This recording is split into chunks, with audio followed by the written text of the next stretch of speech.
So for the last 30 days, I have not spent any money, and I'm going to review how that all went right now. Here we go!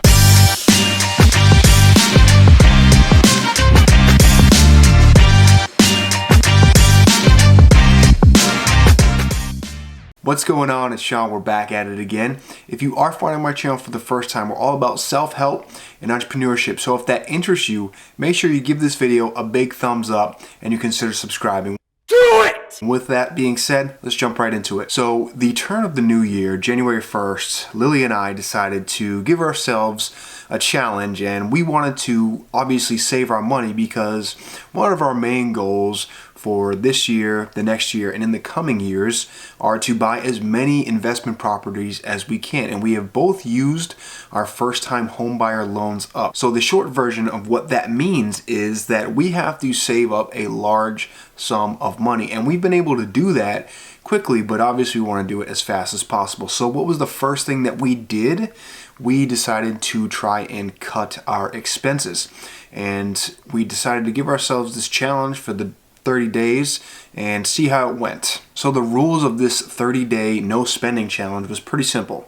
We could only spend on things that were absolute necessities. So things like your mortgage payment, your groceries, and anything that you absolutely could not live without, that's what we decided to spend our money on. So the first couple of days and even weeks were fairly easy. We simply brought our lunch every single day. We didn't buy coffees out, and we didn't order any takeout, which is, I think, a lot of where our disposable income goes is to food, eating out, getting coffee, and getting lunch. So this portion was pretty easy for Lily because she really only ever brings her lunch, and the only few times she does order lunch, it's from a coworker as a gift. And sometimes she'll reciprocate the favor by ordering her lunch. And she was used to that. So I really don't eat lunch, so that was kind of easy for me because I fast until, I get home. So I didn't really have to worry about bringing anything to eat throughout this whole process. But where I really thought it was going to be a bigger challenge than it was getting coffee. I'm a big coffee guy. I like to get a coffee before work. I've tried to cut out as much caffeine as I can, so I made that first step. I bought a thing of instant decaf coffee, and I would just take that to work for the first few days or weeks. And it really, again, was pretty easy, and we were very motivated to do this. We both saw our bank accounts increase, not by a whole lot, but by a few good numbers, and over time those little savings really started to add up. So the second half of the challenge is where things really started to waver, and I really have to put the blame on myself because I am the first one who really started to break the rules and buy things that weren't technically necessities. And really it all stemmed back to me going out on lunch, grabbing either a coffee or some seltzer water or something that was a little thing that was nice to have and not a gotta have.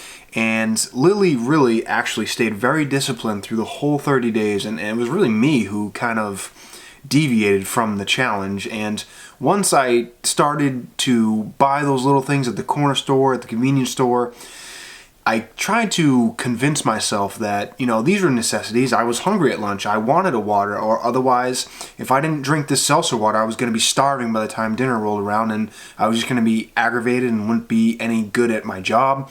But again, I was just making excuses for myself and trying to really mold things into necessities that really weren't necessities. Into the closing portion, and going on the last probably week or so of the challenge, we both really started to deviate. Like, she had purchased a jump rope. Again, you can consider that a necessity because she wants it to work out. But again, we started to mold our purchases as necessities, even though they weren't technically necessities. And where I really started to go off the rails was I started buying clothes, and I bought a few things for the gym. And again, I started to try and convince myself that these things were necessities. I needed a few more shirts and a couple more pairs of shorts for the gym because I had just donated everything, because Lily and I really tried to get into more of a minimalistic lifestyle because let's face it, if it's not adding value, I mean, what's the purpose of something, right? So in summary, the lessons that we really learned throughout this 30 days of not spending any money was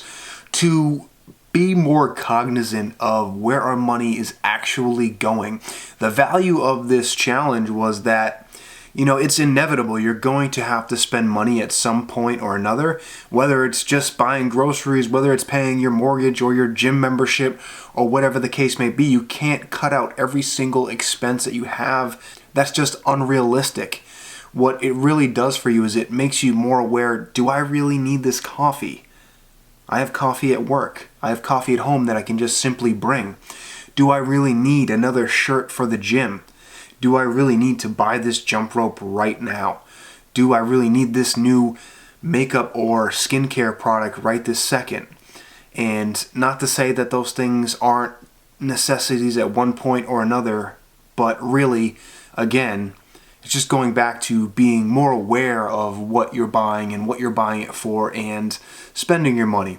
So my bank account hasn't drastically changed. However, if I continue to do this and be more cognizant, like I was just saying, of what I'm spending, then it's inevitable that all these small things are going to add up over a long period of time. So needless to say that I'm going to give us an F on this challenge. However, we are rolling it into February. We are going to start the challenge over and try to only purchase absolute necessities. We're going to call it Frugal February. And if you want to jump in with us, let's do it. Let's do it together, because I really think that if you can cut down on some of these expenses, they'll add up over a long period of time, especially if you got a big unnecessary payment, or if you're eating out 2 to 4 times a week, or you're getting that coffee every day. Maybe you just make the small lifestyle choice to switch and make coffee and just bring it with you. Small things like that add up. I'm not saying to deprive yourself for the rest of your life. That would just be unrealistic. We're meant to enjoy this life that we have, because we only get one. So thank you so much for watching. I hope you got something out of this. I hope that you learn just to be more cognizant of where your money's going, and hopefully that'll allow you to save up and achieve whatever financial goal that you have. Obviously, it's a small stepping stone, but again, and a little bit helps. Thanks so much for watching. I'll catch you next time. Signing off.